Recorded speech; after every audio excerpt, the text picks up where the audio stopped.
This podcast is brought to you by the IIEA, sharing ideas, shaping policy. Good afternoon, everybody. For those of you I haven't met before, my name is Owen Fitzgerald, and I'm the country head for BBH here in Ireland. And on behalf of BBH, and on behalf of Vanguard, and on behalf of the IIEA, I'm delighted to welcome you all to this special forum that we have organised for this afternoon. The topic of our forum is unlocking Europe's savings. I'd put maybe this afternoon's forum in a slightly different context. It's how can we in Ireland, including the people here in this room, how can we help to build an investment culture across Europe? And our three organisations have come together to organise this forum because Vanguard and the IIEA and BBH all share a common view on the importance and perhaps even on the urgency of plans for a European investment and savings union, and particularly on that need to create a culture of investment in Ireland and create a culture of investment across the EU, because this project is really important both as a source of capital for the European economy, as well as a way of helping improve financial outcomes for European citizens. And as an example of that, research which has been published recently by Vanguard would reveal that European households hold 31% of their assets in cash. And that compares to just 12% in the United States. Similarly, for EU households, investments account for 38% of their assets. And that compares to 58% for households in the United States. And if households across major OECD countries shifted just 10% of their cash into investments, capital markets would grow by $2.1 trillion, providing really valuable capital for economic growth in Europe and beyond.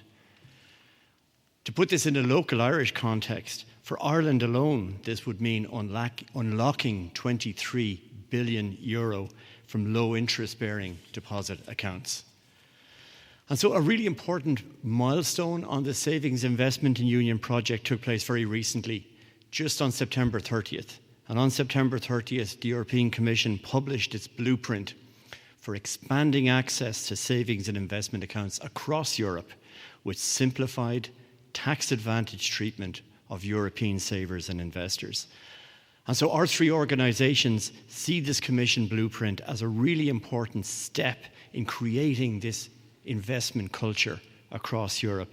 And so we organise this forum. We organise this forum to advance discussion on what role Ireland, as a leading financial services centre in Europe, and the expertise of the people in this room, what role can we play in ensuring the success of this project? So our forum today is going to be in three parts.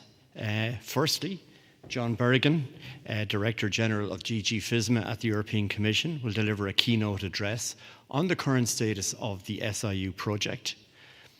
This address then will be followed by a panel with distinguished thought leaders in this space.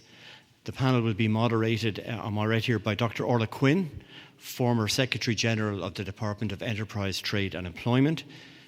John Berrigan will join the panel, as is Sean Parker, Partner and Global Head of Investor Services at BBH, John Claiborne, who is the Head of Europe at Vanguard, and Susan O'Reilly, who is Head of Funds, Markets and Securities in the Financial Services Division of the Department of Finance.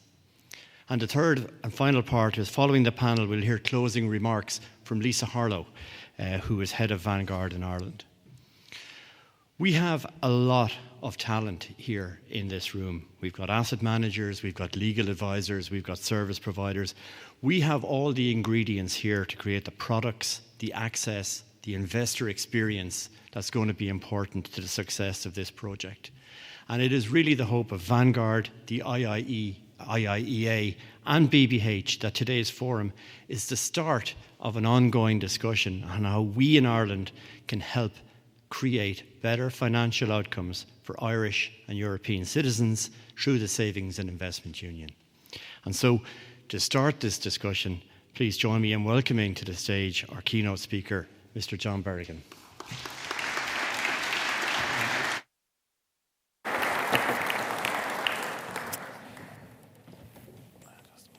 Well, thank you, Owen, for the introduction, and thank you particularly for using the acronym FISMA, because I'm always embarrassed that I have by far the longest title of any Director General in the Commission. Well, first of all, good afternoon, everybody. It's always a pleasure for me to be back in Dublin, because this is my hometown. And I was actually born in the city centre of Dublin, around here. My father played for Pierce Rangers, a football club from just over there. Unfortunately, talent skipped a generation, so I became a financial economist, and I'm not playing for Manchester United, although I might be so happy if I was tonight. It's a particular pleasure also to be speaking at this event, and thank you to the organisers for inviting me, because it's a very important topic, not just for Ireland, but for the future of the EU economy. Now, before I focus on the savings investment accounts, which I think is the main topic for today, I want to begin by providing some context, because we didn't just decide to do this out of the blue. For reasons of time, I decided not to wow you with a battery of statistics, but Owen gave you the essentials before, so thank you for that. It will save us both some time. But you are most likely aware that the Commission adopted the Savings and Investment Union strategy last March. This strategy is designed to improve the capacity of the EU financial system to intermediate savings to productive investment. Now, the EU has a relatively high savings rate, but a relatively low rate of productivity growth. And in that context, improvement in financial intermediation is an important part of a much wider economic reform agenda, which was presented in the Draghi and Letta reports. And one of the key objectives of the SIU strategy is, in fact, to improve the EU's financial intermediation process by developing the EU capital market in terms of its size and its efficiency. Now, this is not an end in itself. People around Europe think that that the Commission just wants to create a capital market for the sake of having a capital market, because I might enjoy myself more. It is actually a means to achieve other ends, and notably to assure sustainability in pension arrangements, while at the same time enhancing financing opportunities for companies and growing the economy. And in this way, the future of the EU's rather unique economic and social model can be preserved. You will also mostly know that this is not the first time the Commission has tried to build a larger, deeper, and more liquid EU capital market. We have been engaged in this project since the mid-1980s. Unfortunately, I have been personally involved in all these past efforts, so you do your maths, you'll see how old I am, and you'll wonder why I'm still here. But the context is, I think, rather different this time. Unlike in the past, the EU is now facing a combination of fundamental economic and geopolitical challenges. These challenges include structurally low productivity, as I said, and declining competitiveness. It includes the green and digital transitions and the undermining of the international rules-based order amid the emergence of competing regional power blocks. The EU economy is declining relative to other major economies in the world, not just catching up economies, but other developed economies. And we are falling increasingly behind in the innovation race. So let's be clear. The EU is not lacking a capacity for innovation, but it lacks the necessary conditions to exploit that capacity, notably in the area of financing. Banks are typically ill-suited to financing innovation. We have a large, albeit not so integrated banking system, but they're not the right channel for this type of investment. Investment in innovation requires equity as much as debt, and is typically risky relative to alternatives. Such investment is much more suited to a direct financing channel, a capital market. So the absence of a single EU market for capital comes with a high economic cost. The current fragmentation and consequent underdevelopment of the EU capital market implies limited financing opportunities and higher financing costs for innovative companies. A single EU market for capital, regarded in the past as a nice-to-have, is now clearly a need-to-have. Implemented properly, the SIU strategy will help to develop a capital market by developing a European investment culture. This will be an investment culture similar to that we see in countries such as the United States and indeed some of our own member states. This investment culture, as reflected in a wider participation of both retail and institutional investors in a single EU capital market, can address the gap in the EU economic development model. So given that context, it's perhaps not surprising that the Savings and Investment Union strategy has received the support of the European Council. The heads of state and government called for both ambition and urgency in the related Commission proposals. Such is the sense of urgency that we in the Commission, well, the President in the Commission, and then me after her, have been working intensely since March to present almost all our proposals before the end of this year. In June, we published our proposals to revive the securitization market. In September, we published a recommendation on the savings and investments account, the focus of today's event, alongside the EU's first financial literacy strategy. In October, we adopted secondary legislation facilitating investment by insurance companies under the Solvency II framework and proposed targeted measures to facilitate co-investment of private institutional investors under so-called legislative programs under the Capital Requirements Regulation.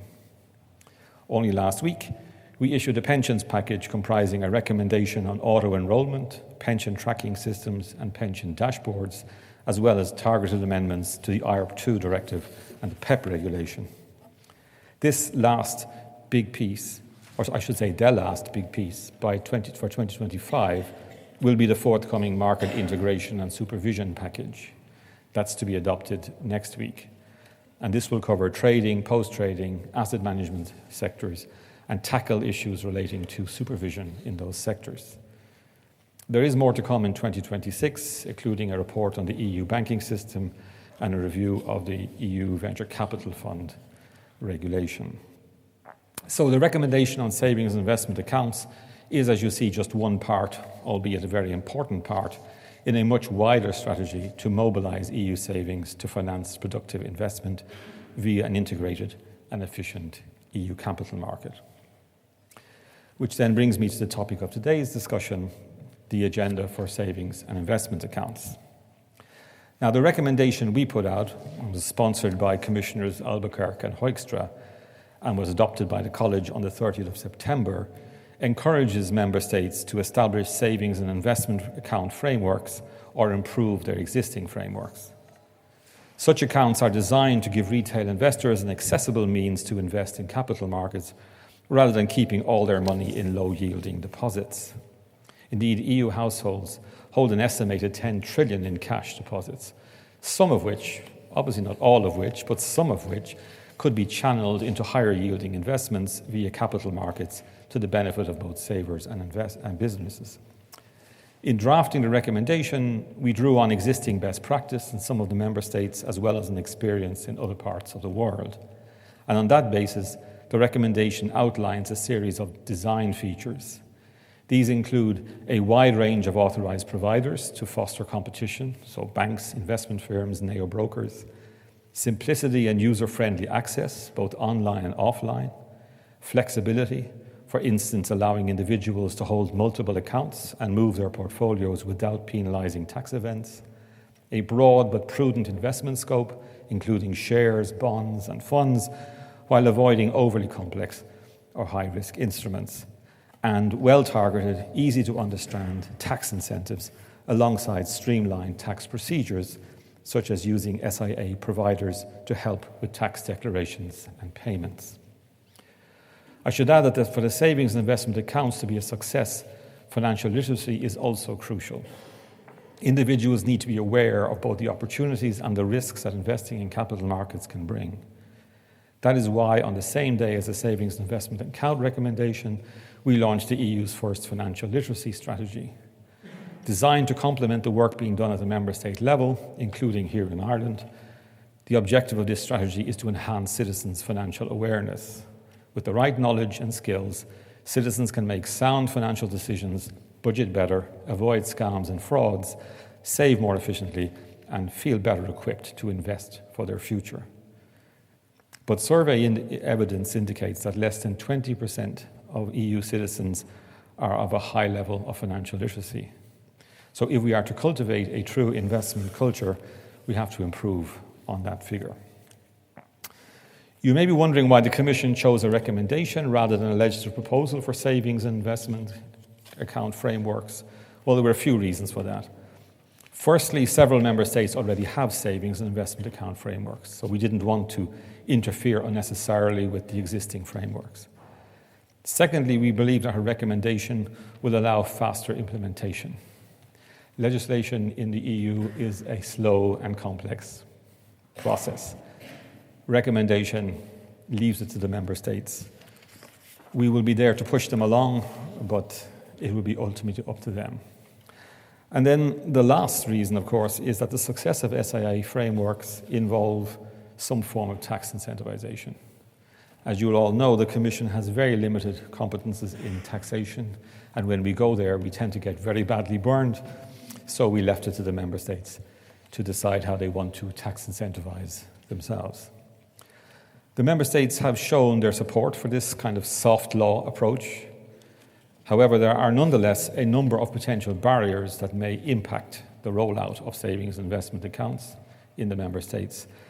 Some of these are, for example, member states may be reluctant to offer tax incentives for using the accounts because of already tight budgets. Tax breaks for savings could reduce revenues at a time when governments are already balancing competing spending priorities. On the other hand, governments should carefully consider how giving an initial tax benefit would increase wealth going forward, thus broadening the tax base while contributing to a stronger economy and a more sustainable Pillar 1 pension. So there are upsides for the budget as well. A second reason, of course, is the recommendation encourages a harmonised approach, but member states will ultimately retain discretion over design, eligible assets and tax treatment. It is very possible that some member states might gold plate with additional investor protections, additional reporting or licensing rules when implementing the recommendation, making savings and investment account frameworks complex and then less appealing to their providers. And finally, there's also the very real possibility that consumers simply decide not to use the framework, preferring instead to keep their money in the bank deposits or other traditional safe options, such as the state savings here in Ireland. However, I think in an ever-interconnected world, individuals, particularly younger individuals, can see that their counterparts in other countries are receiving higher rewards. And the implementation of the savings investment frameworks could tap into that feeling. All in all, the Commission, I always say I'm paid to be optimistic, so I'm still optimistic. They're still paying me. The Commission is optimistic that the savings and investments recommendation provides the basis for success in attracting retail investors into EU capital markets. I'm short of time, so I'll just quickly turn to Ireland. I think the rollout of savings and investment frameworks across the EU provides major opportunities for Ireland, both as user and provider. Irish households are among the bigger savers in Europe, and it's clear that there's a growing demand for wider retail investment opportunities. I think I'm very pleased to see the recent announcement of a roadmap to be published next year, setting out an approach to simplify and adopt a domestic tax framework to encourage retail investment. Also pleased to see an explicit reference to the savings and investment recommendation. Always nice to be quoted.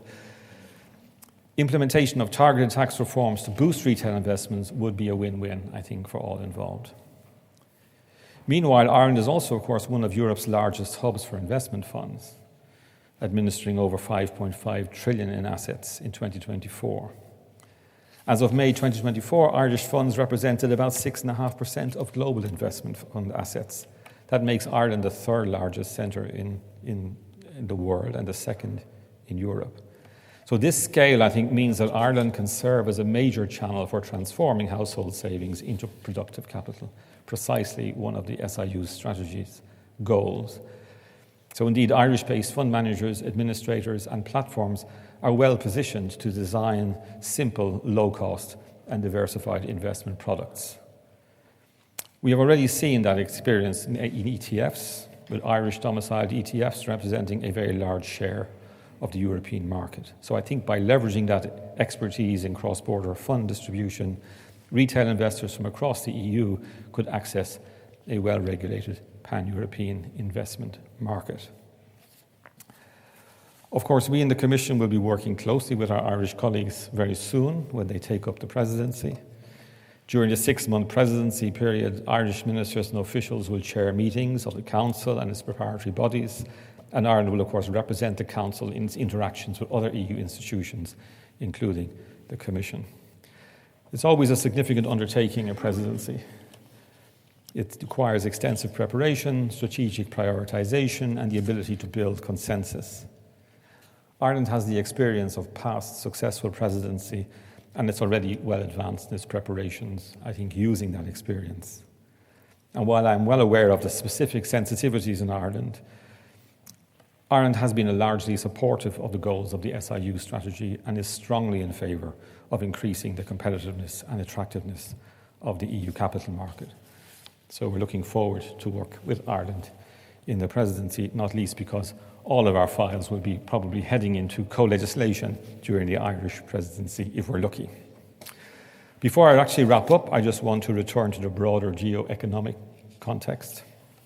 I've been asked to add a few reflections on the consequences if the SIU strategy does not deliver success. I don't want to be too alarmist here, but the stakes are pretty high, and we are already behind the curve. We are operating in a global environment where capital is increasingly mobile and where other jurisdictions are moving swiftly to attract investment, streamline our regulation, and support the growth of strategic sectors. So we can't afford to fall further behind. While the success of the SIU strategy is by no means a sufficient condition to restore productivity and competitiveness in the EU, it is undoubtedly a necessary condition. If the SIU strategy ultimately fails, the EU will continue to have a relatively inefficient financial system characterised by a large but fragmented banking sector and a very underdeveloped capital market. In short, we will have a 20th century financial system ill-equipped to support 21st century industrial development. In such circumstances, we will struggle to keep pace in the innovation race with other parts of the world, which will provide better financing opportunities and a more complete financial ecosystem. Without a modern, efficient, diversified financial system, the EU economy risks being trapped in this low-growth equilibrium, with the prospect of further declines relative to more dynamic economies elsewhere. This, more than anything else, explains the ambition and the urgency of the Commission's proposals. So to conclude, I want to thank again the organisers for inviting me here today and allowing me to share my views on the agenda for savings and investment accounts. We're only at the start of a journey here, and we must work together, so EU institutions, member states, private industry, and individual citizens, to ensure that our goals are achieved. Establishing effective savings and investment account frameworks across the Union will be a major contribution in this regard. I'm confident that there's sufficient support at political level to see this through, that we will see some real benefits in the coming years. Thanks a lot for your attention, and of course I look forward to the panel discussion. Thank you.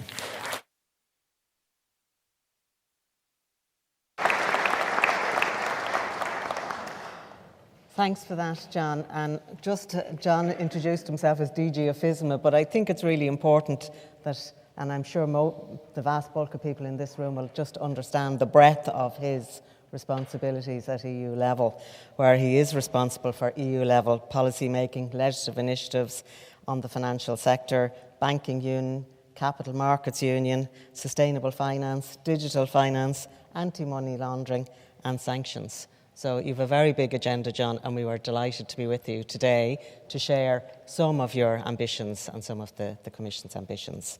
So, as introduced earlier, my name is Orla Quinn. I'm a board member here of the IIEA and delighted to be part of this discussion, jointly sponsored with Vanguard and BBH.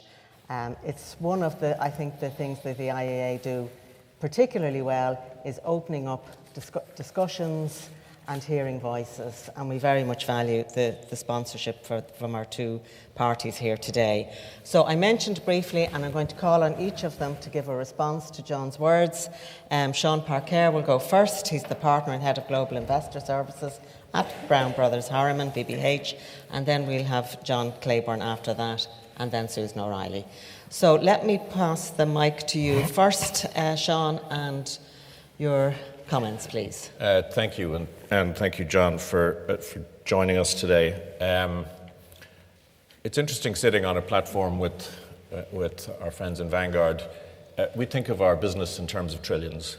We have 6 trillion of assets under custody divided between the US, Europe, and Asia.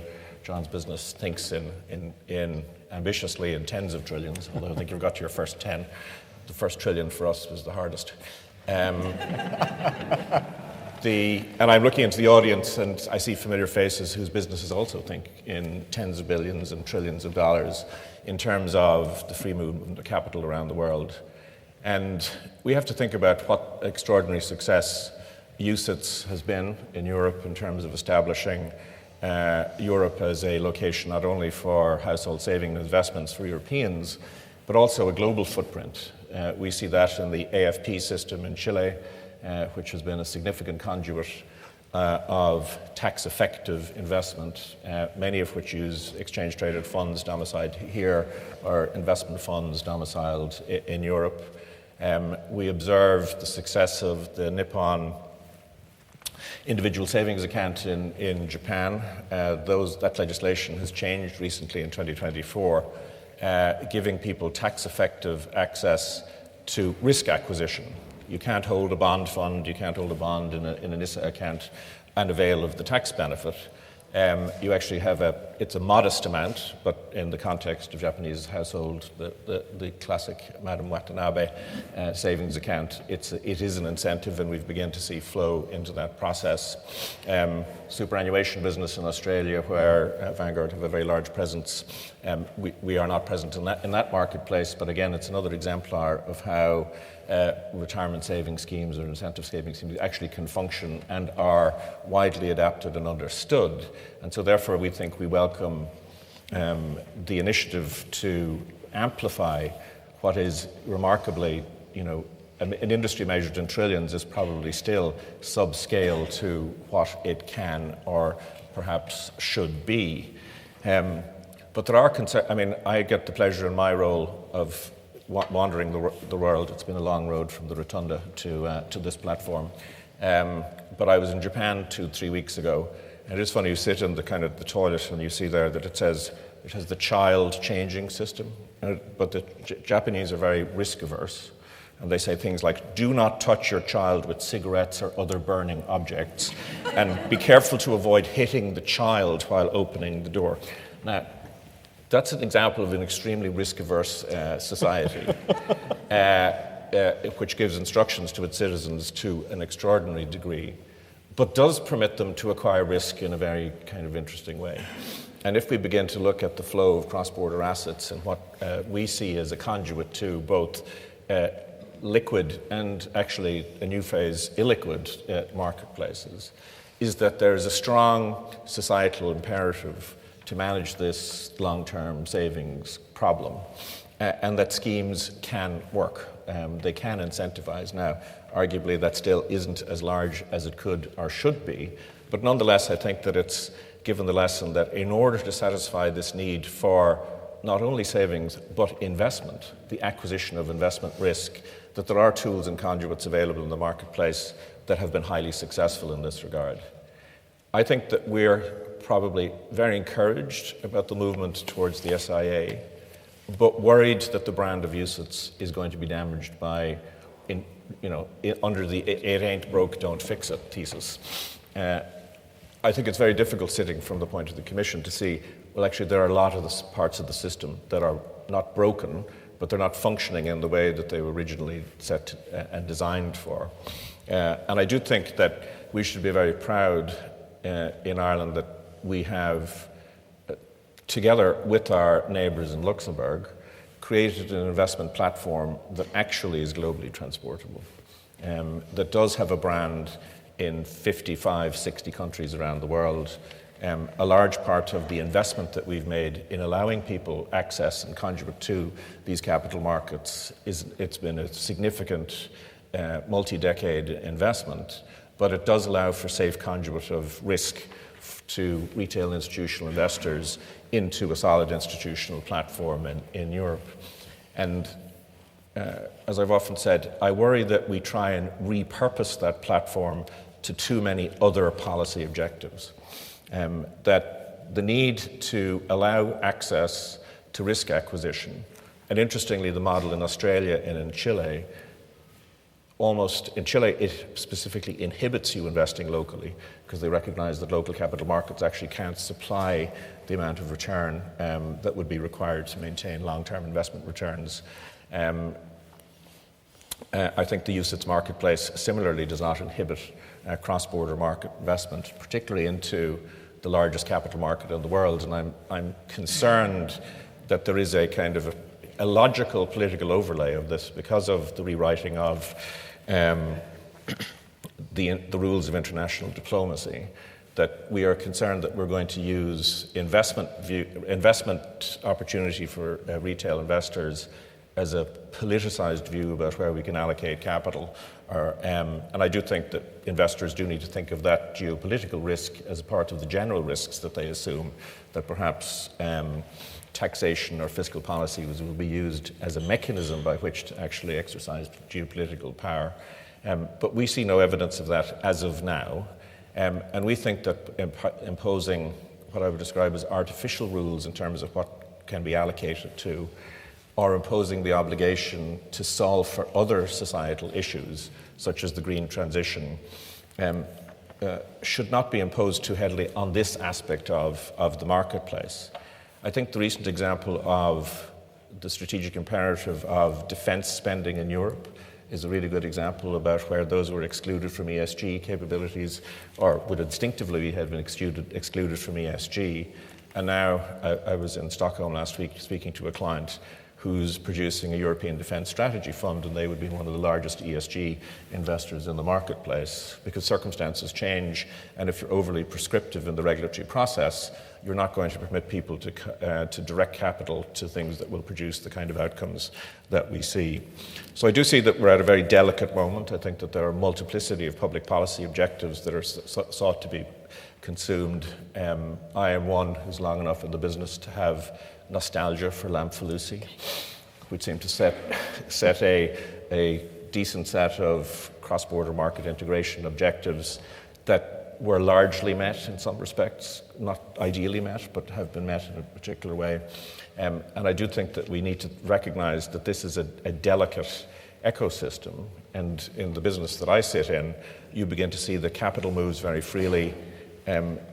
The Japanese retail investor is happy with contractual law in Cayman as a mechanism of protecting their investment.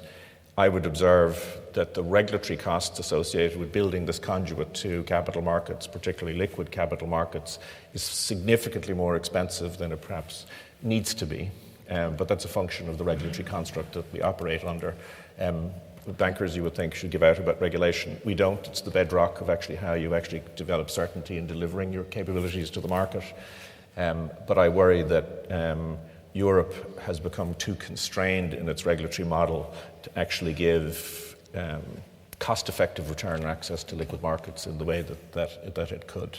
But maybe that's a palette for a different level of discussion. Okay, thank you, Sean. Plenty of food there for thought and questions and discussion, which we will have after each of the speakers speaks for around 5 minutes. So John Claiborne, from Head of Europe in Vanguard, is next, and you've come from the US recently. I have, as you can tell from the accent. So as I said, I'm John Claiborne. It's great to be with everybody today. I appreciate the interest in the topic. You know, when I think about Vanguard, Vanguard's heritage is in serving retail investors. So we've been around for about 50 years, and we're founded by Jack Bogle, who really believed at his heart that it was all about trying to take a stand for the everyday investor and figure out how to give them the best chance for long-term success. And you know, that's been Vanguard's recipe for success. And as Sean alluded to earlier, you know, we've gathered quite a bit of scale around the globe. I personally am very excited about what's playing out here in Europe. Vanguard manages about 350 billion euros in UCITS products, mostly now in ETFs, on behalf of European investors. And when I first got to Europe about 18 months ago, it was really interesting. As an American transplanting into the European culture, one of the things that was so striking, and I'm so glad as part of the dialogue here, is relative to the US, Europeans are amazing savers.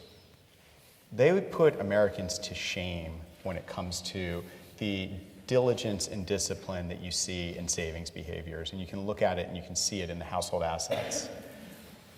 But the American system has brought about a environment where most Americans are participating in the capital markets. And it is at a very differentiated level with a differentiated amount of their household wealth tied to the markets, which, as most of us know, if you're tied to the markets over the long run, that's a good thing for wealth creation. And so, as I settled in here and as I've heard the policy debates, as we've thought about Vanguard strategy in Europe, we've been trying to think hard about how do you unlock this retail investor potential. And we looked across the globe at the many different markets that we operate within, and we really found that there's a couple of key things that will help, I think, Europe to completely unlock the potential of retail investors and of this cash that's been sitting on the sidelines. And you hear the numbers quoted all the time of the trillions that could potentially be put to greater work for people's long-term success. And we really boil it down to just a couple of different areas. One is you have to help people see themselves as investors. One of the things that's really striking, if you look at the research, is there was some research that was done recently in the UK. Basically, people were asked, how much do you need to have saved before you could think about investing? And the average response coming back from a UK household was £54,000 in cash has to be saved before you could think about putting that to work for your long-term goals. That's pretty staggering if you think about that. And so that's an industry challenge for us to try to think about how can we make investing feel more approachable, more engaging, and easier to get started on for people who are not necessarily already wealthy. So that's one big challenge that we see. The second is when you look across the globe where you see high levels of capital market participation amongst retail investors, it's a topic that is central to the conversation here today, you do see the tax incentives play a really important role in that, whether it is the Japanese example, you can look to Sweden, you can look to the UK and the ISA, you can look to the US and a couple of different structures that are in place there. What we see is the tax incentives really do help to get people off the sidelines and focused on the long term. And so we're really encouraged by the proposals that are coming forward. Now there's a lot of work still ahead, but I think it's a reason to be bullish. You have to figure out how to help people get help, right? It's an overwhelming concept for many individuals to think about trying to put their money to work in the markets. And so being able to embrace lots of different flavors of advice. One of the conversations that we have a lot in the UK is focus on full regulated advice or very little guidance, and there's not a lot in between. And so how can you have a variety of different advisory models that help people who might just need a little bit of help to get started, might need a little help choosing an investment, might need a little bit of checkup on whether or not they're on track, might need a lot of help thinking about transitioning into retirement. So how can you figure out how to help people get the help they need?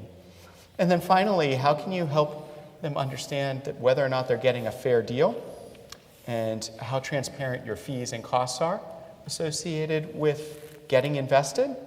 And related to that, I think we also spent a bit of time focused on disclosures, because oftentimes thinking about getting a fair deal quickly goes to the quality of disclosure.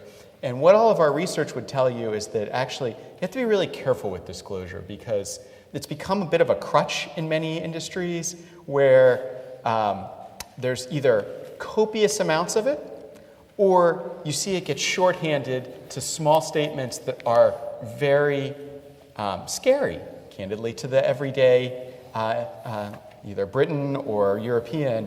We spend a lot of time, we run a direct-to-consumer platform in the UK, and one of the things that is plastered on every ad is capital at risk. You think about what that says to somebody. That does not say, over the long term, your assets may go up and down, but more likely they're to go up. It doesn't say, there's benefits associated with taking this chance for your long-term success. It doesn't say you have a risk that inflation is potentially going to erode your long-term purchasing power. It scares people away from investing. And so trying to think about how can we reform that, I think, is a really important part of solving for this.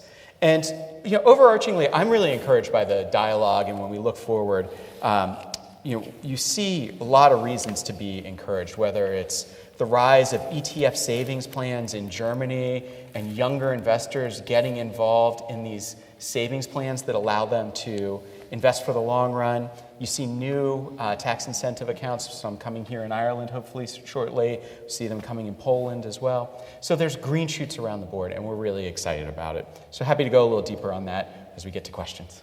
Great. Thanks so much for that, John. Again, lots of food for thought.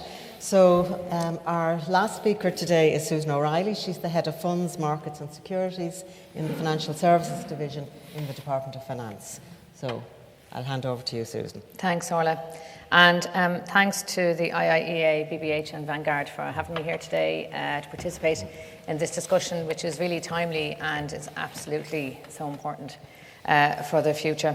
So, as mentioned already today, retail investment being one of the cornerstones of the SIU, and improving that retail investment is key to unlocking the potential of capital markets for citizens, but also then for companies. And Ireland is committed to support initiatives that enhance retail investor participation in capital markets and in supporting broader financial inclusion and better investor outcomes. It's already been mentioned around the high savings deposits levels that are in Ireland, but also across Europe. But in 2023, that amounted to 178 billion that were held in Irish banks, credit union accounts and state savings products. And as mentioned, we're not unique in that regard. That's quite common across Europe. These savings could provide greater returns for individual citizens and for the wider economy if they were invested. Ireland, as you know, does not yet have a diversified savings and investment culture.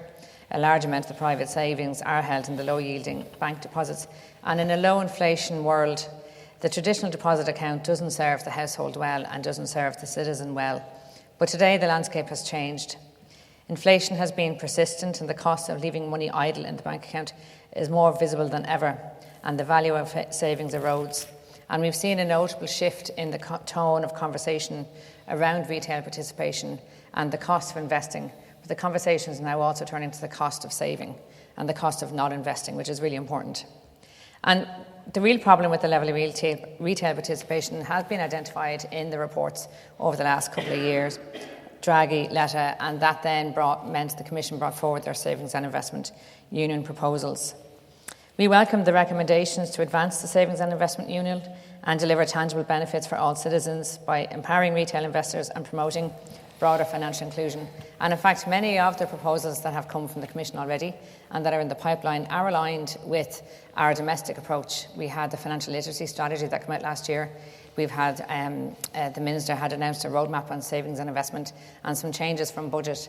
And we also have the auto-enrolment that's starting next year. So all of those policy objectives are very much aligned with where the Commission is going, which is very nice to see that we're operating off common ground, and that's done.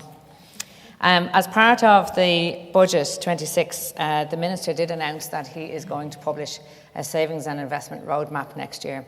So, any changes around savings and investment in Ireland is going to be a multi-year project. It'll be a very significant project, and as part of that, it will also look at reviewing and modernising the tax framework for retail investment. The Budget 26 announcement around moving from 41% to 38% for the life insurance products was a really positive step in that direction, and the Savings and Investment Roadmap next year will move that further into the next stage. Aligned with that, we'll also have the Savings and Investment Forum, which will be a forum convened by the Minister, which will have market participants, both domestic and international, bringing people into the room to talk about savings and investment, the retail environment, capital markets, and what we need to do next. And that, of course, will be aligned with the savings and investment recommendation that came from the Commission in September. So, There are big changes that are coming, and many cohorts in society will benefit from saving and investing for their long-term life goals or for retirement. The Savings and Investment Union has transformative potential for the European Union and its citizens by developing the policy measures that are grounded in the role of capital markets supporting the real economy. In this context, the Commissioner that produced the Savings and Investment Communication in March gave the legislative path to the next steps and where we're going to go and the legislative priorities of the next couple of years. And as I mentioned, we've been a strong supporter of the SIU, and Ireland and our financial services sector will continue to have a very significant voice in the development of those legislative proposals over the next couple of years. And as mentioned by Sean, we take over the presidency of the Council on the 1st of July next year. We have a lot of experience and a strong reputation for delivering in the presidency capacity, and we look forward to taking on that work and in the financial services space, specifically moving forward the Savings and Investment Union project. This podcast is brought to you by the IIEA, sharing ideas, shaping policy.